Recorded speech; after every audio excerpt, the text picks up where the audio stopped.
Bem-vindos, caros amigos, ouvintes, conhecidos e viventes deste magnífico mundo. Cá estamos para mais um episódio do podcast Circo a Vapor, um lugar de encontros e debate de ideias que tem a saúde como pano de fundo. Estamos empenhados em falar sobre os temas que estão na boca do mundo. Queremos partilhar ideias e conhecimentos e para isso convidamos importantes intervenientes. O Circo segue a todo vapor com uma segunda temporada organizada em séries temáticas. A primeira série tem como tema o envelhecimento e este episódio tem o título Envelhecimento Ativo na Primeira Pessoa. O meu nome é Catarina Valente e sou a dinamizadora deste podcast e tenho comigo o meu querido amigo e co-apresentador, Vítor Oliveira. Cada vez mais velhos, Catarina, não é? Cada vez mais velhos. Para quem não nos conhece e nos quer acompanhar, saibam que estamos presentes em várias plataformas digitais, como o Facebook, o Instagram e o Spotify, que podem seguir e subscrever. Basta para isto pesquisar pelo nome Circo a Vapor. Estamos também na rádio e neste momento transmitimos em diferentes horários na Rádio Alive do Sátão, na Rádio Escuro Vila Nova de Paiva, na Rádio Riba Tábora de Moimenta da Beira, na Rádio Antena Livre de Gouveia e na emissora das Beiras em Tondela. Para partilhar connosco sobre este tema e sobre muitas ideias que vamos ter por aqui fora, vamos falar sobre envelhecimento ativo e o que fazer. Temos então o Dr. Pedro Amorim, nortenho, que nasceu em 1956, licenciado em Medicina em 79 e é atualmente o chefe de serviço de anestesiologia do Centro Hospitalar de Santo António, no Porto, sendo um brilhante profissional médico com uma atividade clínica e científica diversificada mas mais aprofundada na área da neuroanestesiologia e o neurointensivismo. Foi docente no ICBAS, no Porto, durante 24 anos, professor assistente na Universidade de Nova Iorque, co-investigador em vários projetos e co-orientador de várias teses de mestrado e doutoramentos. Além destas competências, é um excelente desportista amador, que na realidade quase parece um profissional, uma vez que tem em sua conta 83 maratonas, 43 ultramaratonas, o que dá um total de 126 corridas. É muito. É também um palestrante eloquente, conversador nato, motivador e promotor de hábitos de vida saudável. Catarina, antes de lançares a primeira pergunta, eu devo dizer que estou muito honrado em ter uma das pessoas mais referenciais da minha formação como médico aqui ao meu lado a poder falar sobre um tema que nos une. Por isso, muito obrigado, Dr. Pedro, por ter aceitado o convite e estar cá. Bem-vindo!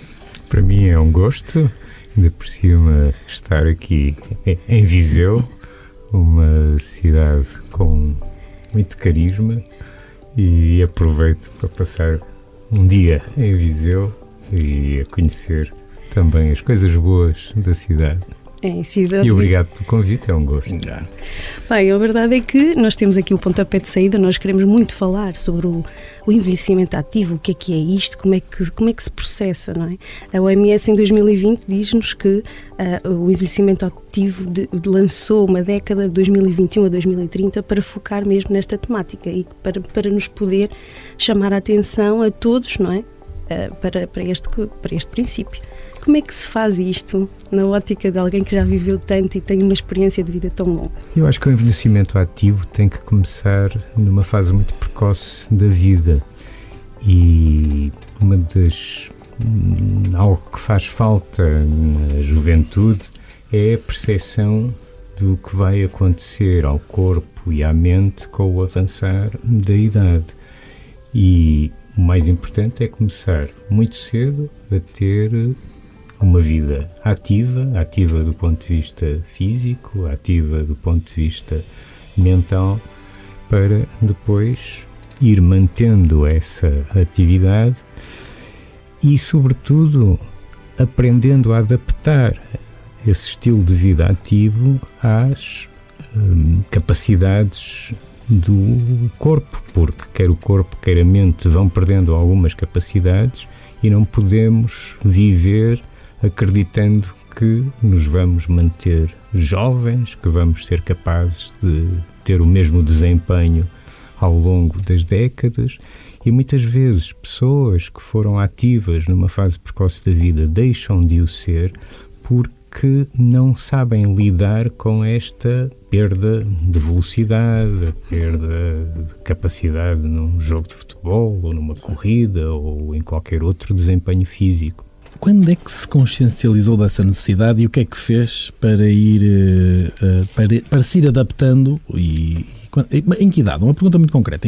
Quando é que se consciencializou da necessidade de preparar e de fazer algo para esse envelhecimento ativo, quer físico, quer cognitivo?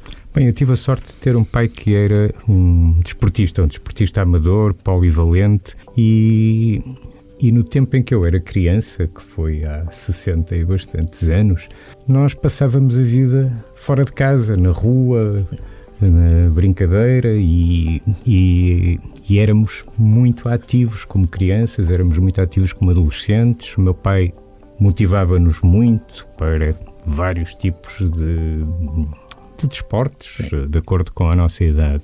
Depois o que me aconteceu foi que, quando comecei a contactar com a doença, e eu comecei a entrar diariamente num hospital quando entrei para a faculdade, e há 50 anos que eu entro todos os dias num hospital.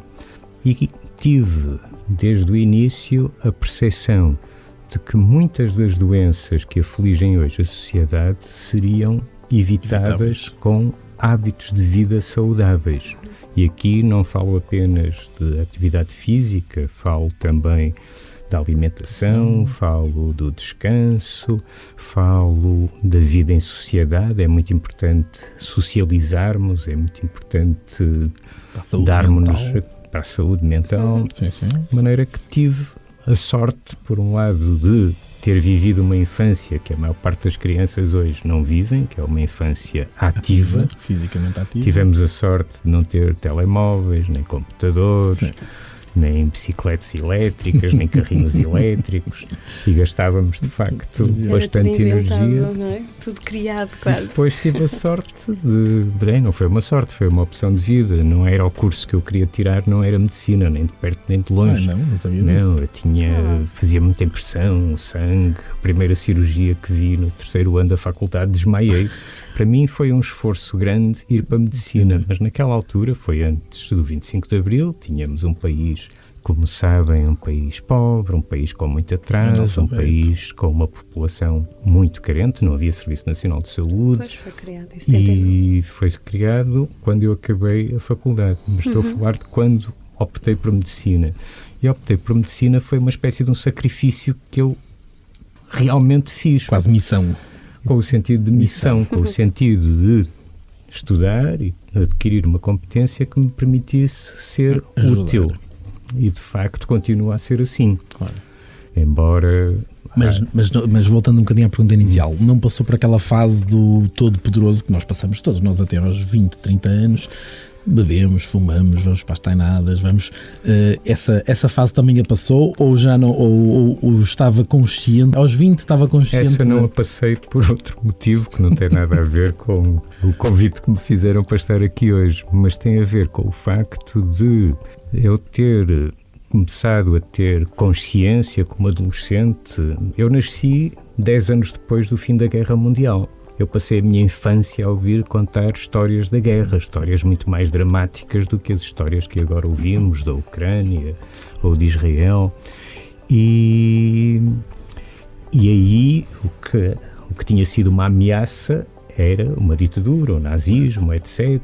E os esforços aliados eram um esforço heroico e a luta pela liberdade. E eu percebi muito cedo, na minha adolescência, da importância de lutarmos pela liberdade que não tínhamos no nosso país. E então, eu durante vários anos estive profundamente dedicado, quer ao movimento estudantil, quer depois ao movimento clandestino de luta contra o regime. Cheguei a estar preso. Uau! Maneira que isto são novidades para nós também. Eu não tive uma juventude nunca de discotecas ou de... Era uma irreverência no sentido mais coletivo, social, com vontade de mudança, não é? Sim, completamente. Sim, Isso é...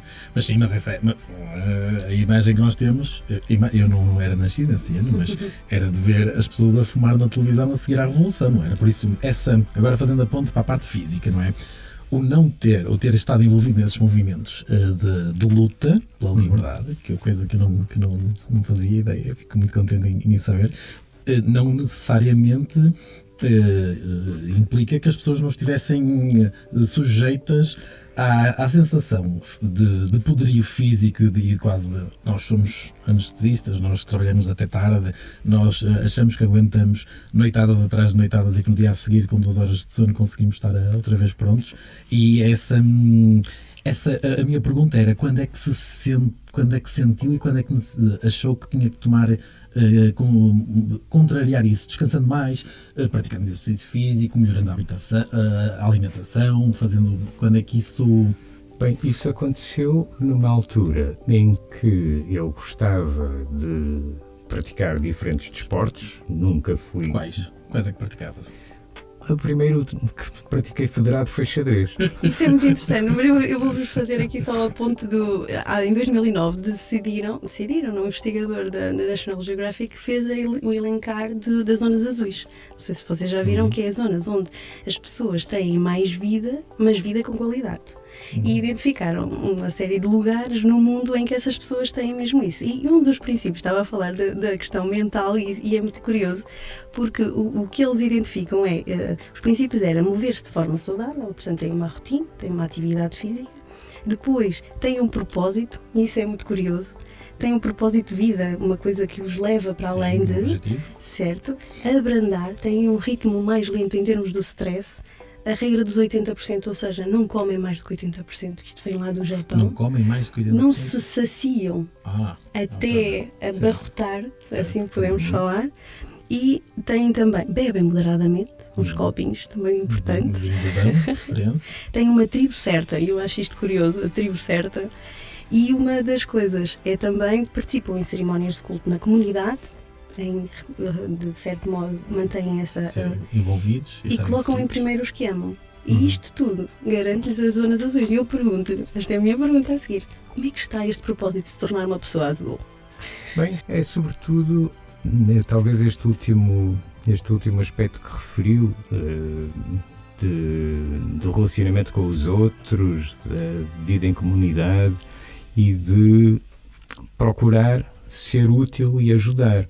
E respondendo ao Vítor, à questão anterior, que era como é que eu percebi a importância da adoção destes hábitos de vida, foi quando, como médico e como praticante da corrida, comecei a ler muito e comecei a perceber o que são os benefícios para a saúde da atividade física. E aí percebi que era difícil a alguém que tivesse 40 anos, excesso de peso, fosse sedentário, fumasse, era difícil ser integrado em algum grupo que o ajudasse, por exemplo, a começar a correr.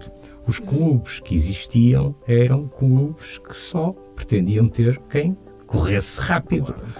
Se aparecesse um desses indivíduos num clube daqueles, ainda abriam a porta, obviamente. De maneira que eu comecei a ter por objetivo fazer um clube de corrida para os lentos, para os sedentários, para quem sempre dizia, eu gostava muito, mas não consigo. E então, ao fim de alguns anos de esforço, de procurar pessoas, procurar quem tivesse competência para me apoiar nisso, que eu não tinha competência técnica para treinar ninguém, e então fundei um clube, os Turbolentes. Não era esse? Não, era o Porto Runners. Primeiro foram os Cágados. Eu cresci em São João da Madeira e o lema era: os Cágados correm devagar, mas correm. E depois formamos o Porto Runners, eu e mais 10 amigos, e rapidamente se tornou, provavelmente a nível nacional, no clube amador mais numeroso. Deu origem depois a muitos outros grupos, mas foi inovador nessa perspectiva, que foi a perspectiva de acolher quem não corria. É uma boa dica. Nem é não ser profissional, é quem não tinha grande apetência para correr. E isto ajudou imensa gente e comecei também a ser procurado no sentido de ajudar, fiz muitas palestras motivacionais por aí fora, colaborei com muitas iniciativas e foi... Se tivéssemos que dizer a alguém neste momento que quer, tem uma pequena vontade, uma ligeira vontade, ou uma ideia que quer, que motivação é que lhe poderia dar neste momento para poder começar a desenvolver uma atividade física? Neste caso a corrida, mas... É que a Catarina suponha que tem uma pessoa de 40 e tal, 50 anos, que tem peso em excesso, que tem hipertensão arterial, que apanhou um susto porque teve uma ameaça de um AVC, uma coisa assim do género. E se disser a essa pessoa que há um medicamento que custa 100 euros por mês, mas que o põe elegante, o põe saudável, etc., imediatamente essa pessoa paga 100 euros ou mais por mês e vai fazer o sacrifício de cortar nisto ou naquilo. Mas se eu disser que existe uma alternativa e que é grátis, mas que implica sair de casa, expor-se ao frio ou ao calor e começar devagarinho, passo a passo, a ultrapassar, a sair da sua zona de conforto, porque uma garantia que nós podemos ter é que os nossos genes têm em si a capacidade, que foi aquilo que nos superiorizou relativamente aos outros animais, às outras espécies, a capacidade de correr, de ter uma atividade física. O problema é que é preciso motivação, é preciso força de vontade, porque o resultado é absolutamente garantido. Agora não pode ser ir correr 10 km amanhã rápido. Tem que ser começar a caminhar, alternar a marcha com a corrida, porque o resultado é absolutamente garantido. E é cumulativo, ou seja, não basta um evento único, mas se o fizer de forma sustentada, hoje 15 minutos, amanhã 20, ou da próxima semana 20, e fazendo isso de uma maneira quase repetida e sustentada, os ganhos em saúde adquirem-se dessa maneira. Eu, há pouco tempo, fiz uma palestra sobre corrida e longevidade e fiz uma pesquisa mais atualizada sobre o tema e existe evidência científica em estudos que reúnem dezenas de milhares de participantes. Existe evidência de que a corrida resulta, e não é preciso correr muito, mas as recomendações da Organização Mundial de Saúde até são bem modestas nesse aspecto. Mas o ganho em número de anos, isto são estudos que seguem pessoas ou seguiram pessoas durante muitos anos, porque muitas dessas pessoas tiveram que morrer para se poder comparar. Sim. E o ganho é um ganho muito substancial, são cerca de 5 anos de vida, de qualidade, e é muito interessante porque há estudos que mostram que a corrida é superior a qualquer outro tipo de atividade física, por exemplo, o ciclismo ou a natação, porque são atividades que têm inércia. Ou seja, eu posso andar 2 horas a pedalar com pouco esforço, mas se eu passar da marcha à corrida, o meu coração acelera o metabolismo acelera. Eu posso ir à boleia da minha bicicleta, e as vantagens vêm daí. Enquanto a boleia das minhas sapatilhas torna-se um bocadinho mais difícil. Eu lembro-me de uma vez num congresso, um congresso internacional, vinha no parque de estacionamento e vinha acelerado, estava atrasado e tac, os meus tacões a bater no parque, e estava um professor à frente, virou-se para mim: já ouviu falar sobre o ritmo da marcha? O senhor vai durar até aos 100 anos, porque as pessoas que com idade conseguem andar um passo mais acelerado, mais estouvado, são as pessoas que têm, e há evidência científica que relaciona o speed of walking, a velocidade da marcha, com a resistência física e a longevidade que essas pessoas... Depois eu pensei, isto deve ser, está no domínio quase da... Mas não, o speed of walking e o número de anos que se vive relacionado com isso. Agora, os estudos mostram que não é preciso correr, basta caminhar. Agora, tem que ser caminhar de uma forma ativa, não pode ser ao ritmo de ver montras, por exemplo. E parar 10 minutos numa e depois passar mais um bocadinho. Caminhar ativo, até porque muitas pessoas que nos possam estar a ouvir e que tenham a minha idade e que comecem a ser de alguma maneira motivadas pelo que estamos aqui a dizer, mas são pessoas que têm algum grau de incapacidade física que as impede de correr, nomeadamente uma realidade que temos são as artroses. É difícil encontrar em Portugal uma pessoa, um idoso, um velho, e os velhos são maiores de 65 anos como eu, é difícil encontrar alguém que não tenha problemas articulares, as lombalgias, joelhos, etc.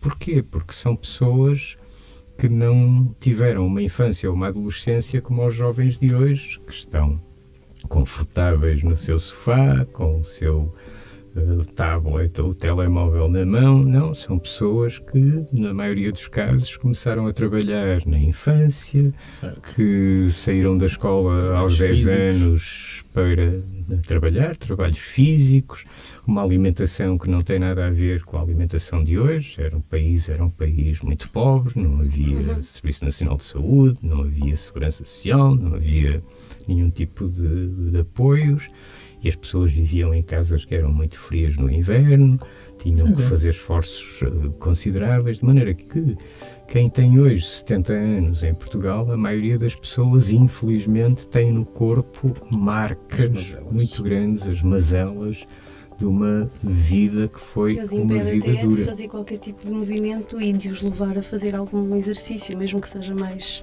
lento até, não é? Mas de qualquer das maneiras, se tivesse que dar um conselho de alguma atividade a estas pessoas que também nos ouvem e que também sentem que se calhar poderiam fazer algo para melhorar um pouco melhor a sua mobilidade, o que é que aconselha? Caminhar e... Conselho de médico. Ou então, uma prescrição, não é? Ou então uma bicicleta estática. Eu empenhei-me em tentar que a Direção-Geral de Saúde implementasse um sistema, e isso está a ser trabalhado, que permitisse a um médico prescrever exercício físico numa receita como a prescrição de qualquer medicamento.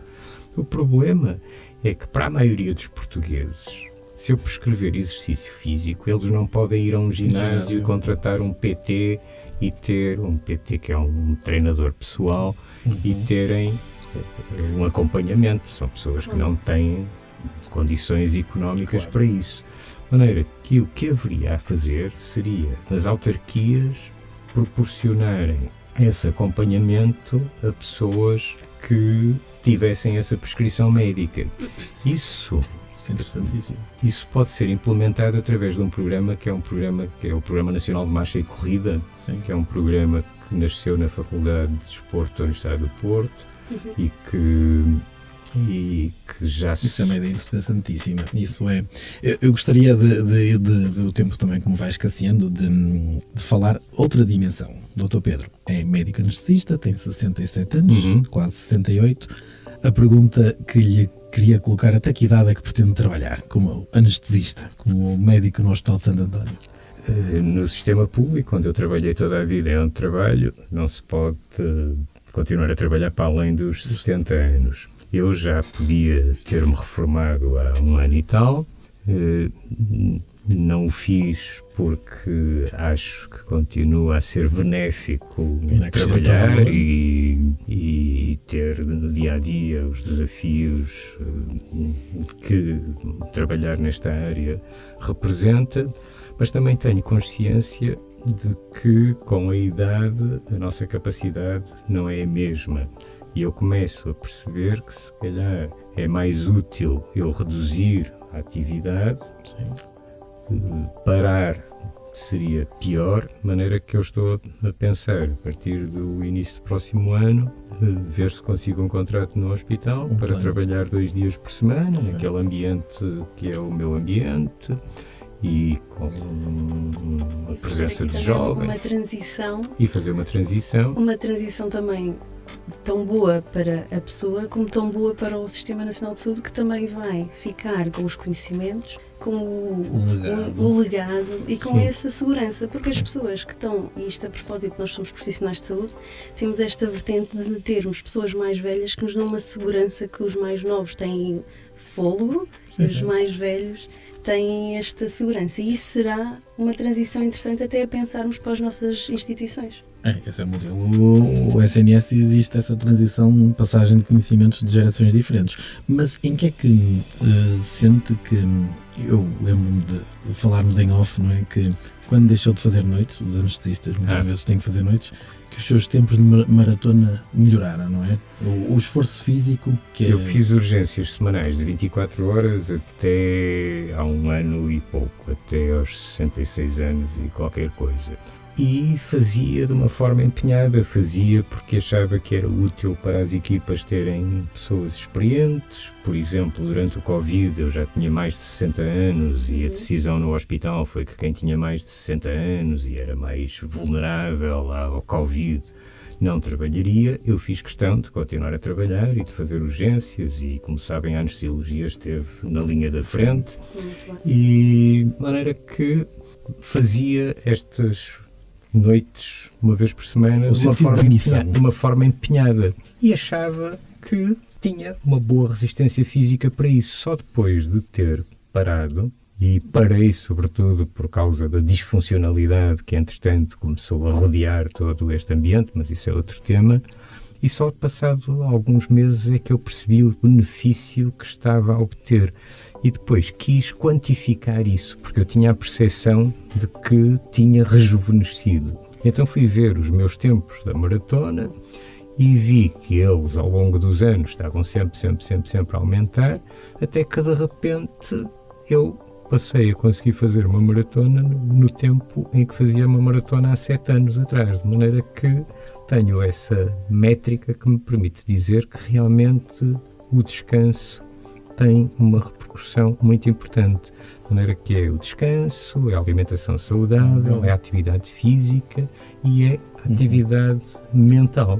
Mas o médico com mais de 60 anos, com mais de 65 anos, em que tipo de funções é que consegue manter, obviamente, em ambientes de stress, como é um bloco operatório, como são ambientes de...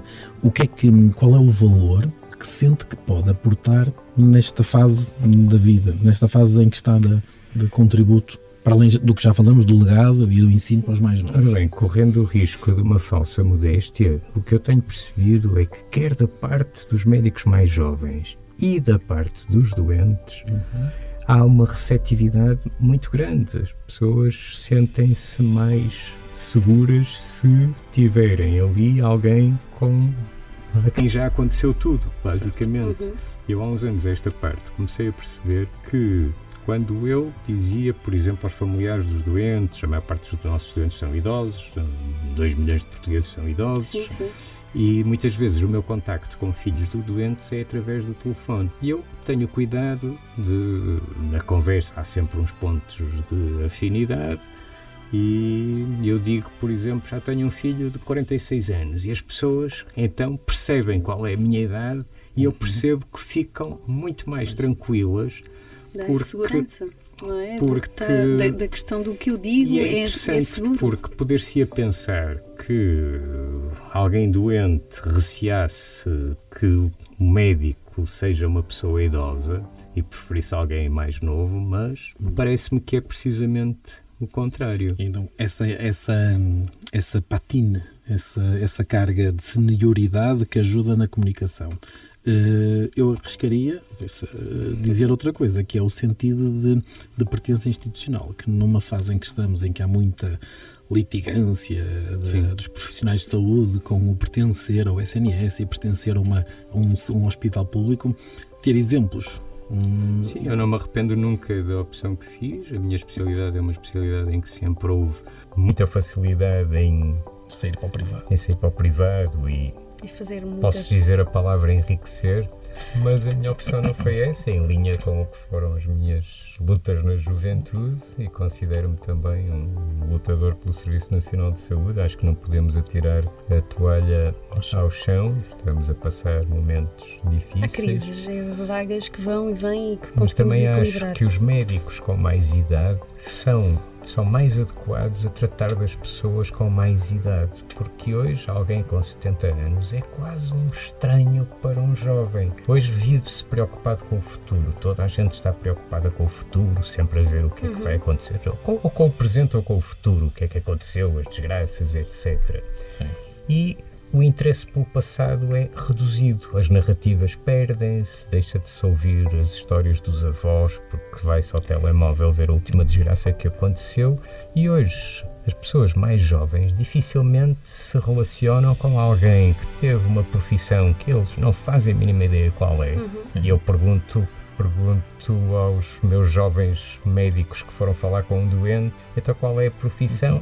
Qualquer coisa. Amolador de facas. Mas não sabem o que foi um catoneiro ou o que foi Mas a especialidade na formação médica e até na formação de outros profissionais também na questão da geriatria ainda está um bocadinho escassa. Nós nem sequer temos especialidade de geriatria. É verdade, há só uma competência, não é? Que foi criada em 2014, se eu não estou em erro, pelo que eu percebi. E, portanto, ainda falta aqui um trabalho muito fundo também para os jovens médicos perceberem que a nossa população envelheceu e que também tem características próprias e que também tem que olhar para este ponto com uma atenção diferente. Sim, até porque a tendência é que os médicos jovens queiram curar doenças. E as doenças das pessoas com 70 anos são doenças crónicas. Otimizam-se, não se curam. Otimizam-se, mas exatamente. É necessário esta especialização de médicos mais sensíveis a estes aspectos, que se especializem nesta especialidade que nós não temos ainda em Portugal. Ainda e que proporciona competência, não é? É. Eu vou deixar aqui então para terminarmos, e porque realmente o nosso tempo é curto, nós gostávamos muito de ter mais, mas não nos deixam e nós também não conseguimos, mas vamos por aí, é um caminho. O que eu quero terminar então só para sintetizar aqui uma frase que me pareceu interessante e que também resulta desta nossa partilha, que é: envelhecer ainda é a única maneira que se descobriu de viver muito tempo. E viver muito tempo também é bom para todos, não é? Para todos nós.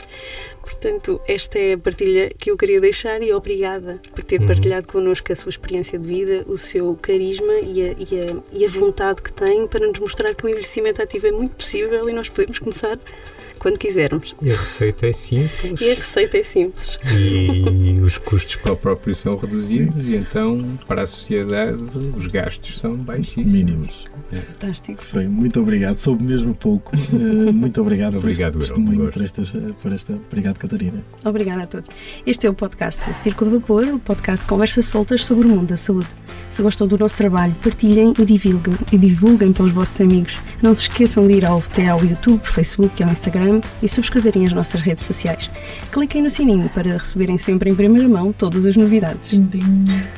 Despeço-me de vós, eu sou a Catarina Valente. E eu sou o Vítor Oliveira. E este é o podcast construído com sonoplastia de António Arete. Continuem por aí, pois todos juntos seremos muitos a falar de nós.